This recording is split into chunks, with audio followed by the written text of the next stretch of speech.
خاموشی بہت سی بھلائیوں کی جڑ ہے۔ حضرت شیخ سعدی رحمۃ اللہ علیہ بیان کرتے ہیں کہ مصر کی ایک بستی میں ایک گوڈری پوش فقیر رہتا تھا۔ وہ کسی سے کوئی بات نہ کرتا، اس کی یہ خاموشی سے بہت سے لوگ اس کے دیوانے ہو گئے۔ وہ لوگ اس کو اللہ کا کوئی نیک بندہ جان کر ہر وقت اس کے ارد گرد پروانوں کی طرح منڈلاتے رہتے۔ اس شخص کی شامت اعمال دیکھیے کہ ایک دن اس کے دل میں خیال آیا کہ یہ جو اتنی مخلوق میرے ارد گرد جمع ہوتی ہے، یہ سب میرے صاحب کمال ہونے کی وجہ سے ہے، اور مجھے چاہیے کہ میں ان سب پر اپنے کمال ظاہر کروں۔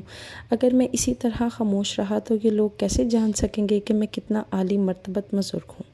یہ خیال آتے ہی اس شخص نے اپنی خاموشی توڑ دی اور آنے والے عقیدت مندوں سے گفتگو کرنا شروع کر دی۔ اگر وہ واقعی میں صاحب کمال ہوتا تو اس کی حکمت و دانائی کی باتوں سے لوگوں کے دلوں میں اس کے لیے عقیدت بہت زیادہ ہو جاتی، لیکن وہ جاہل تھا، اس لیے جب لوگوں نے اس کی الٹی سیدھے باتوں کو غور کرنا شروع کیا تو وہ اس سے متنفر ہو گئے اور اس کے پاس آنا ہی چھوڑ دیا۔ لوگوں کی اس سے عقیدت ختم ہو گئی۔